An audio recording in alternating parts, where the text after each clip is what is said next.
Al-Shāfi does not require a prior appointment. He does not expect the sick to pay any fee or even wait in a queue. Al-Shāfi subhanahu wa ta'ala doesn't prioritize the rich over the poor or the native over the foreigner. The only condition is for you to find your heart when calling out, Ya Allah, and then behold, you've just walked through the doors of the greatest hospital in existence. A place of mercy and knowledge and wisdom and power and affection, and one that is home to the cure for every illness and pain, both those that are known and unknown to man. If you are unsure of this, take a look of the evidence of it within yourself.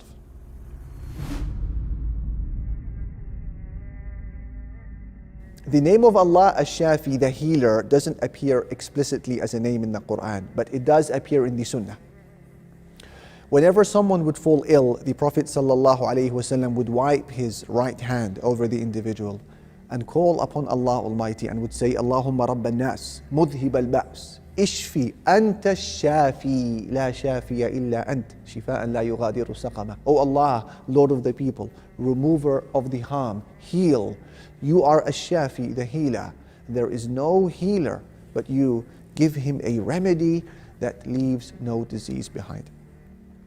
To know Al-Shāfi is to know a Lord who is acquainted with every illness and with their individual cures. He alone is the knower of the disorders of the body, the illnesses of the mind, the sicknesses of the soul.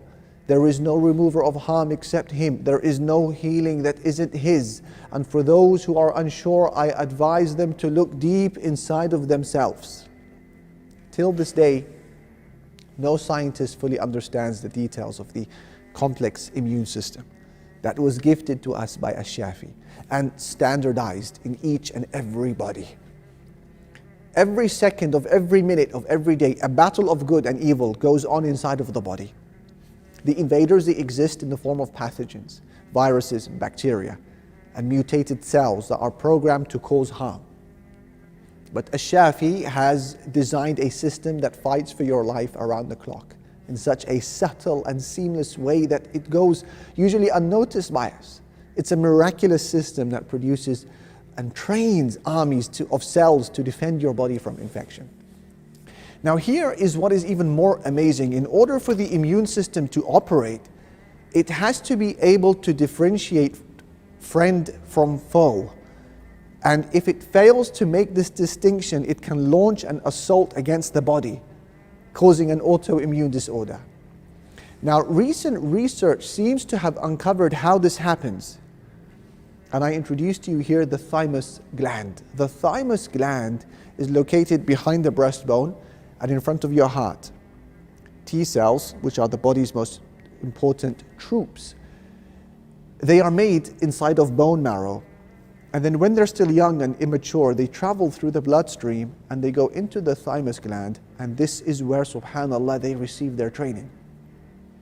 It exposes them to proteins made by thymus cells that mimic various tissues throughout the body that these T cells will later encounter once they leave the thymus gland. They actually mimic tissues and they adopt the identities of lung, liver, skin, intestine, and then they present themselves to immature T cells. And once this phase of training is complete and T cells are recognizing specific pathogens, they travel to another part of the thymus gland called the medulla. And here they get another kind of training where they're introduced to the body's antigens so they don't attack and harm them. But here's the twist.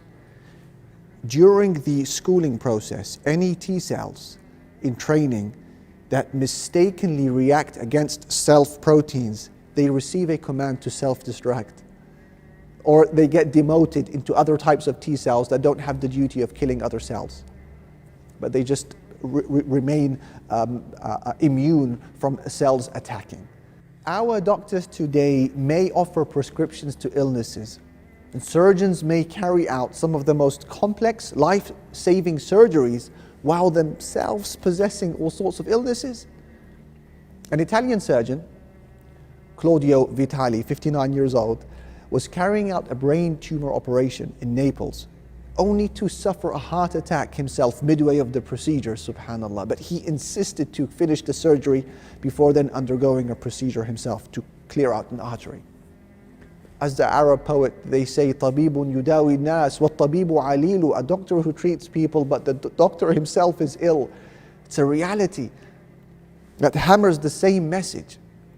When you're ill, all eyes and hearts should turn to Allah Al-Shāfi. I'm sure you've seen how illnesses may claim the lives of individuals despite them having access to the latest treatment methods. Whereas others may recover from the same illness without intervention, without medicine whatsoever. So again, it's a clear message that the source of shifa, healing, is elsewhere.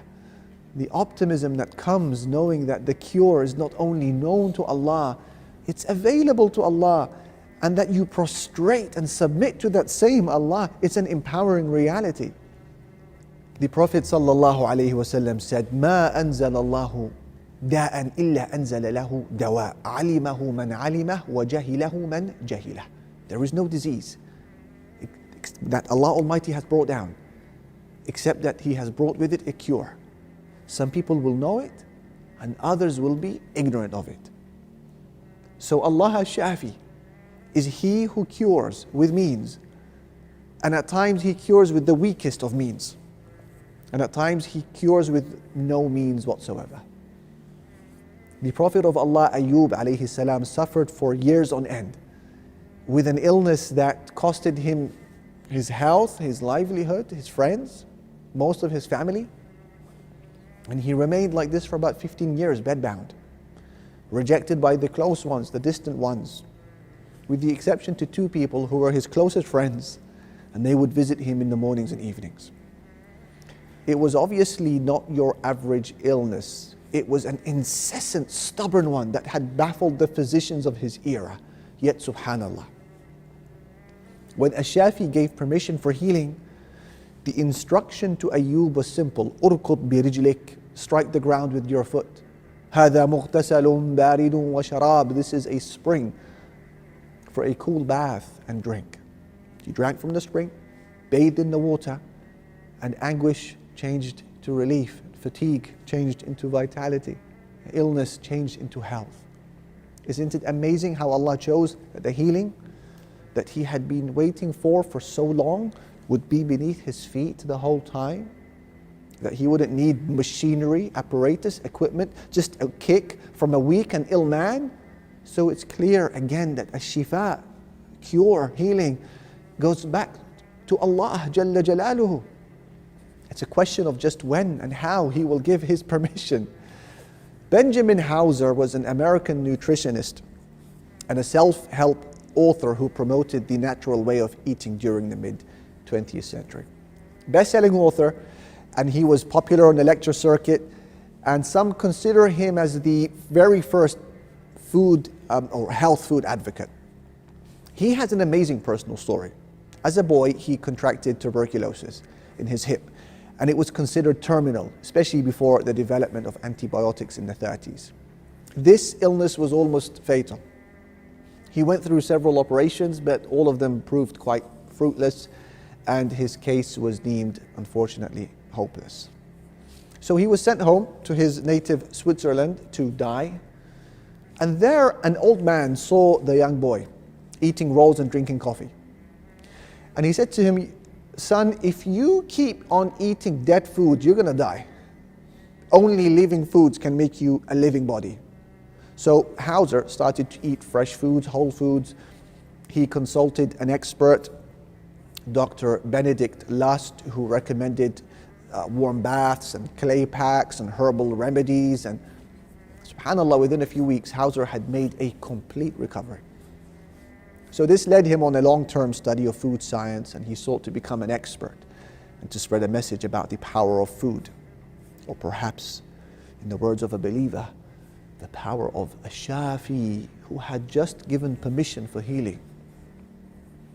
In more recent times, a wealthy brother of ours who had suffered with kidney failure for years decided to travel with his family to Egypt for a transplant.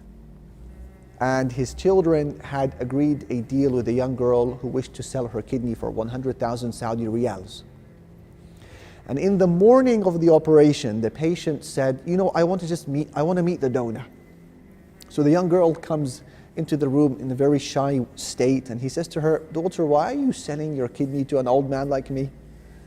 And she said, it's due to my pressing needs. My family are poor, my siblings go to university, I need to do something to help them. SubhanAllah, her words fell like a ton of bricks on him. It's like he'd been slapped awake from deep sleep. And he said to himself, can it be that people are willing to sell parts of their anatomy to eat? He called in his family and he told them that he'd cancelled the operation and that they were returning back to Saudi Arabia. I don't want it. And he also told them that he'd agreed to donate the 100,000 riyals to the girl. His children resisted this fiercely, but after much give and take, they surrendered to their dad's wishes. Days later, when he came back to Saudi Arabia, he went to the hospital to do his normal dialysis treatment. And during the routine initial checkup, the doctors were quite lost for words, and they told him that his kidneys had somehow returned to a normal state of functioning. All shifa goes back to Allah Al-Shāfi. It's a question of when He gives permission for it to arrive. If you are that person who is challenged with health, be it mental or physical or spiritual, then make that illness the marker of a new relationship with Allah Al-Shāfi. A relationship of dua, of unbreakable hope, of mighty expectations. Start by building within your home a hospital and call it the prayer mat. And make an appointment with prostration and make your voice of requests known to Allah Al-Shāfi.